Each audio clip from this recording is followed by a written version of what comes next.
Hello friends, स्वागत है आप लोगों का रटाटॉय मूवी के एक्सप्लेनेशन में। मूवी के शुरुआत में हम देखते हैं बारिश का सीजन है। फिर हम एक चूहे को देखते हैं जिसका नाम रेमी है। ये जगह पेरिस है जहाँ हर तरह के रेसिपीज बनते हैं।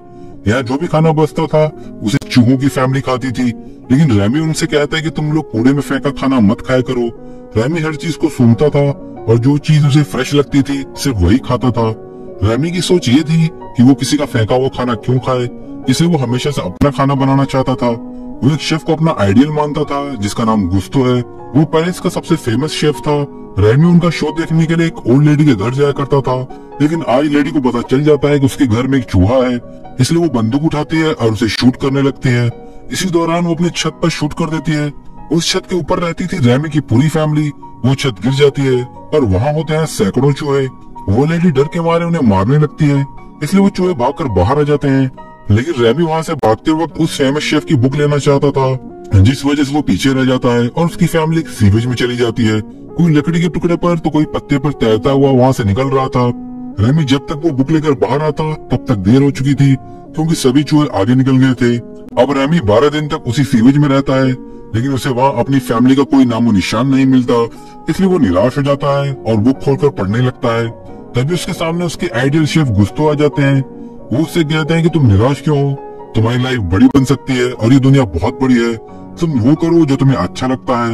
ये सुनकर रेमी काफी एक्साइटेड हो जाता है और वहाँ से निकलकर पहुँचता है शेफ गुस्तो के सबसे बड़े रेस्टोरेंट के पास। अब हमें रेस्टोरेंट के अंदर का सीन दिखाया जाता है।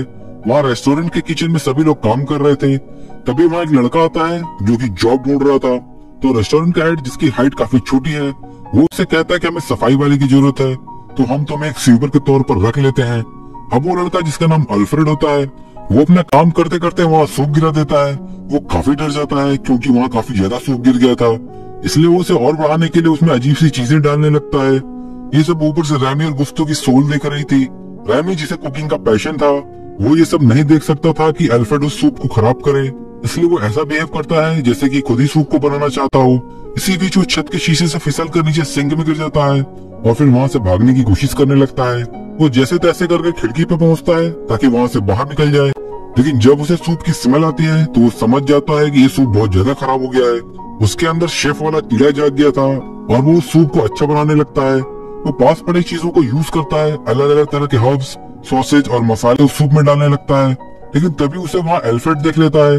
अल्फ्रेड जैसे ही उसे पकड़ने की कोशिश करता है तभी वहाँ रेस्टोरेंट का हेड आ जाता है और उसे लगता है कि अल्फ्रेड इस सूप को बना रहा है, इसलिए वो उसे पकड़कर डांटने लगता है कि तुमने सूप को हाथ भी कैसे लगाया। इसी दौरान वहाँ एक वेटर आता है और सूप लेकर बाहर सर्व करने चला जाता है। जब हेड की नजर उस पर पड़ती है तो उसे रोकने के लिए उसके पीछे जाता है। तब तक वेटर बाहर निकल चुका था। अब हेड अंदर आता है और परेशान हो जाता है क्योंकि उसे लग रहा था कि इस सूप की वजह से उसकी इंसल्ट हो जाएगी। तभी उसे बाहर से वो कस्टमर बुलाती है जिसने ये सूप पिया था। असल में वो फूड क्रिटिक होती है जो कि रेसिपीज पर रिव्यू देती है। वो शेफ से उस सूप की बहुत तारीफ करती है। हेड को यकीन नहीं होता और अंदर जाकर अल्फ्रेड से कहता है कि तुमने इतना अच्छा सूप कैसे बनाया। लेकिन अल्फ्रेड कंफ्यूज था, उसको कुछ नहीं पता कि आखिर क्या हुआ था। अब शेफ खुद उस सूप को चखता है। फिर वो अल्फ्रेड से कहता है कि तुम ये सूप मेरे सामने बनाओगे ताकि हम भी देख सकें कि तुमने ऐसा इसमें क्या डाला। रेमी भी ये सुन रहा था। फिर वो वहाँ से जाने के लिए निकलता है, लेकिन तभी उसे हेड देख लेता है। वो अल्फ्रेड से कहता है कि तुम इसे पकड़कर बाहर फेंक दो। तो अल्फ्रेड उसे पकड़कर बाहर ले जाता है, लेकिन उसे फेंकता नहीं और पूछता है कि क्या तुमने ही वो सूप बनाया। तो रेमी सामने से सर हिलाता है। वो दोनों एक दूसरे से बातें करने लगते हैं, लेकिन साथ ही अब रेमी फ्री भी होना चाहता था। फिर जैसे ही अल्फ्रेड जाल को खोलता है, रेमी वहाँ से भाग जाता है। अल्फ्रेड काफी दुखी हो जाता है। वो सोचता है कि अब मैं सूप कैसे बनाऊंगा। फिर जब रेमी देखता है कि अल्फ्रेड दुखी है तो वापस आ जाता है। अब ये दोनों अल्फ्रेड के घर जाते हैं। अगली सुबह रेमी ब्रेकफास्ट बनाता है। फिर दोनों साथ ही रेस्टोरेंट चले जाते हैं। फिर ये दोनों सोचने लगते हैं कि हम मिलकर कुकिंग कैसे करेंगे, क्योंकि रेस्टोरेंट हेड अगर रेमी को देख लेगा तो काफी गुस्सा हो जाएगा क्योंकि वो एक चूहा है। फिर इन्हें एक आइडिया आता है। रेमी अल्फ्रेड के शेफ कैप में बैठ जाता है और उसके बाल खींचने लगता है एक जॉयस्टिक की तरह। अब रेमी अल्फ्रेड के बाल खींचकर उसे इंस्ट्रक्शन देने लगता है कि कौन सी चीज उठानी है और कितना यूज करना है। फिर ये दोनों घर जाकर उसकी अच्छी तरह से प्रैक्टिस करते हैं। फिर धीरे धीरे एक दूसरे को ये समझ जाते हैं कि कैसे काम करना है। अब अगला दिन भी आता है और अल्फ्रेड रेस्टोरेंट में रेमी की मदद से वो सूप बना देता है। वो सूप को चखने के बाद रेस्टोरेंट का हेड उससे कहता है कि तुमने काफी अच्छा सूप बनाया है, इसलिए अब मैं तुम्हें स्वीपर्स हटाकर जूनियर शेफ बना रहा हूँ। हेड शेफ एक फीमेल शेफ जिसका नाम पॉलेट है उसको अपॉइंट करता है। ताकि वो एल्फ्रेड को और भी कुकिंग सिखा सके। अब कॉलेट उसे गुस्तो का पसंदीदा कोट बताती है, एनीवन कैन कुक, मतलब हर कोई पका सकता है। मतलब पहले तुम क्या थे उससे मतलब नहीं, अब तुम अच्छा खाना पका सकते हो। दूसरी तरफ हम रेस्टोरेंट के हेड को देखते हैं, जो कि वो डॉक्यूमेंट्स पढ़ रहा होता है जिसे एल्फ्रेड लाया था अपनी जॉब एप्लीकेशन के लिए। यहाँ उसे पता चलता है कि एल्फ्रेड कोई और नहीं बल्कि गुस्तो का ही बेटा है। ये जानकर उसे यकीन नहीं होता। वो एक आदमी को बुलाता है और उससे कहता है कि गुस्तो की कैप ले जाओ और उसे डीएनए टेस्ट करो और उसे एल्फ्रेड से मैच करो, फिर मुझे बताओ कि वाकई क्या ये गुस्तो का बेटा है। अब सीन शिफ्ट होता है और हम देखते हैं कि वो लोग अब कोई नई रेसिपीज बनाना चाहते हैं। तो रेस्टोरेंट का हेड एल्फ्रेड से पूछता है, क्या तुम कुछ नया बना सकते हो? तो फिर एल्फ्रेड और कॉलेट कुछ नया तैयार करने लगते हैं, लेकिन यहाँ पे रेमी ही एल्फ्रेड को कंट्रोल कर रहा था और अपनी मर्जी से उस रेसिपी में चीजें ऐड कर रहा था। फिर जब ये डिश तैयार हो जाती है तो कॉलेट उस पर अपनी सॉस डालने लगता है, लेकिन तब तक रेमी ने सॉस बनवा दिया था और अल्फ्रेड वो सॉस उस डिश में डाल देता है। फिर उस डिश को बाहर ले जाया जाता है। सभी लोग उस डिश की बहुत तारीफ करते हैं और उसकी डिमांड बढ़ जाती है, लेकिन अल्फ्रेड के साथ हेड शेफ अभी बुरा बर्ताव करता था, उसे सारे बर्तन धोने पड़ते थे। दूसरी तरफ जब रेमी रेस्टोरेंट के बाहर जा रहा था तो उसे किसी की परछाई दिखाई देती है। एक्चुअली ये उसका भाई था। फिर रेमी वापस अपनी फैमिली के पास जाता है। उसकी फैमिली बहुत खुश होती है। वहाँ रेमी उन्हें सब कुछ बताता है। तो रेमी के फादर उससे कहते हैं कि तुम इंसानों से दूर रहो क्योंकि इंसान चूहों को मार देते हैं। रेमी ये सुनकर काफी डर जाता है, लेकिन जब अगले दिन वो रेस्टोरेंट में जाता है तो वो देखता है कि एल्फ्रेड सो रहा है क्योंकि वो थक चुका था। फिर वहाँ कॉलेट आ जाती है और एल्फ्रेड उठ जाता है। दोनों फिर बाहर जाते हैं। वो दोनों एक दूसरे को पसंद करने लगे थे। दूसरी तरफ हमें एक बहुत बड़े फेमस क्रिटिक जिसका नाम ईगो है उसको दिखाया जाता है, जो कि बड़े बड़े 5 स्टार और 7 स्टार रेस्टोरेंट में जाकर रेटिंग दिया करता था। काफी पहले इसने गुस्तो के रेस्टोरेंट को काफी बुरी रेटिंग दी थी। उसने रिव्यू में काफी बुरे वर्ड्स लिखे थे जिसे पढ़कर गुस्तो को हार्ट अटैक हो गया था और उनकी डेथ हो गई।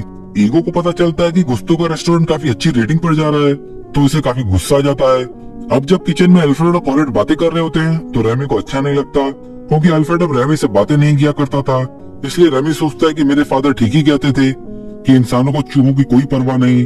इसलिए रेमी अपने फैमिली का ख्याल करता है और उनके लिए किचन से खाना चुराने वाला था, लेकिन वहाँ जाने पर देखता है कि किचन लॉक्ड है और उसकी चाबी रेस्टोरेंट के हेड के पास थी। जब रेमी उस हेड के ऑफिस में जाता है तो वहाँ कुछ पेपर पड़े होते हैं। उस पर ये लिखा है कि एल्फ्रेड सच में गुस्तो का बेटा है। वो गुस्तो की विल होती है कि मेरे बाद मेरा रेस्टोरेंट मेरे बेटे का होगा, यानी हेड शेफ को सच्चाई पता है एल्फ्रेड की। रेमी वहाँ से डॉक्यूमेंट लेकर भाग जाता है, लेकिन हेड भी उसका पीछा करने लग गया था, लेकिन वो उसे नहीं पकड़ पाता। रेमी वो डॉक्यूमेंट ले जाकर उन दोनों को दे देता है। अब रेस्टोरेंट में एल्फ्रेड के दिन बदल गए थे क्योंकि सारा रेस्टोरेंट उसके नाम का था। इसके बाद रेस्टोरेंट से उस धोखेबाज हेड शेफ को निकाल दिया जाता है। अब एल्फ्रेड की सब काफी तारीफ करते थे। उसका रेस्टोरेंट पहले से और भी ज्यादा चलने लगा क्योंकि उन्हें पता चल चुका था कि गुस्तो का बेटा है और वो भी बेहतरीन रेसिपीज बनाता होगा। तभी उसके रेस्टोरेंट में वो काफी फेमस क्रिटिक ईगो आता है और उससे कहता है कि अगले हफ्ते मैं दोबारा आऊंगा और तुम्हारे रेसिपीज को रेटिंग दूंगा। लेकिन अब हम देखते हैं कि एल्फ्रेड और रेमी में लड़ाई हो जाती है। एल्फ्रेड रेमी से कहता है कि अब मैंने बहुत कुछ सीख लिया है और अब मुझे तुम्हारी कोई जरूरत नहीं। एल्फ्रेड रेमी को उस रेस्टोरेंट के बाहर निकाल देता है। रेमी को बहुत बुरा लगता है। वो गुस्से में अपनी पूरी फैमिली को उस रेस्टोरेंट में लेकर जाता है और खाना चुराने लगता है। लेकिन जब एल्फ्रेड इन्हें देखता है तो वो रेमी को पकड़कर कैद कर लेता है। लेकिन अब जल्दी वो दिन आ जाता है जब उस क्रिटिक को उस रेस्टोरेंट में आना था। वो क्रिटिक कहता है कि मुझे कोई स्पेशल डिश चाहिए जो पहले कभी ना बनी हो। ये सुनकर एल्फ्रेड काफी डर जाता है क्योंकि उसे कुछ नया डिश बनाना नहीं आता था।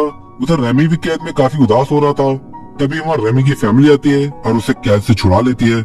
लेकिन जब रेमी नोटिस करता है कि एल्फ्रेड मुश्किल में है तो उसकी मदद करने के लिए जाता है। रेमी को वहाँ के स्टाफ देख लेते हैं और फिर उसे मारने की कोशिश करते हैं, लेकिन एल्फ्रेड उनसे कहता है कि इसे मत मारो क्योंकि आज तक जो भी मैंने कुछ बनाया उसके पीछे रेमी ही है, यही मुझे कंट्रोल करता था। अब ये बात सुनकर सभी गुस्सा करते हैं। वो कहते हैं कि हमने तुम पर ट्रस्ट किया कि तुम्हारे हाथ में जादू है, लेकिन ये सब झूठ था। वो सारे लोग उसका रेस्टोरेंट छोड़कर चले जाते हैं। अब एल्फ्रेड बिल्कुल अकेला रह जाता है। तभी वहाँ रेमी की पूरी फैमिली आ जाती है और रेमी से कहती है कि हम इसकी मदद करेंगे क्योंकि ये गुस्तो ही तो कहते हैं एनीवन कैन कुक। बेशक हम इंसान नहीं, लेकिन हमें पकाने का शौक है। अब पहले वो सारे चूहे खुद की सफाई करते हैं और फिर लग जाते हैं खाना बनाने में। इसी दौरान वहाँ पे हेल्थ इंस्पेक्टर आ जाता है और वो देखता है कि यहाँ किचन में इतने सारे चूहे हैं तो वहाँ से भाग जाता है। यानी वो न्यूज़पेपर में जरूर ये खबर देगा कि रेस्टोरेंट में चूहे हैं, जिससे उसकी रेटिंग कम हो जाएगी। लेकिन अब वो डिश तैयार होने लगती है। दूसरी तरफ एल्फ्रेड बाहर से ऑर्डर ले रहा था और उन लोगों को सर्व कर रहा था। अब वो टाइम भी आ गया था जब उस क्रिटिक की डिश तैयार हो जाती है और ये डिश होती है रैटाटॉय। अब रैटाटॉय उस क्रिटिक को सर्व की जाती है। वो जैसे ही पहली बाइट लेता है वो बिल्कुल सरप्राइज हो जाता है। उसे अपना बचपन याद आता है जब उसकी मदर उसके लिए ऐसा ही टेस्टी खाना बनाती थी। तभी वहाँ कॉलेट आती है जिसने थोड़ी बहुत एल्फ्रेड की मदद की थी। अब वो क्रिटिक कहता है कि मैंने जो भी किया वो गलत था, लेकिन आज मैंने जो डिश खाई है वो मैं बता नहीं सकता कि वो कितनी टेस्टी है। वो कहता है कि मुझे अपने शेफ से तो मिलवाओ। तो जब सभी लोग वहाँ से चले जाते हैं तो अल्फ्रेड और कॉलेट उस रेट यानी रेमी को लेकर आते हैं और बताते हैं कि यही हमारा शेफ है। उसे देखकर वो काफी हैरान होता है, लेकिन कहता है कि मुझे डिश खाकर बहुत अच्छा लगा। अगले दिन हम न्यूज़पेपर में देखते हैं कि उस क्रिटिक ने काफी अच्छा रिव्यू दिया था, लेकिन उसमें ये मेंशन नहीं था कि ये शेफ एक चूहा है। दूसरी तरफ उस हेल्थ इंस्पेक्टर ने इस रेस्टोरेंट को सील कर दिया था और उसने बता दिया था कि यहाँ चूहा शेफ है।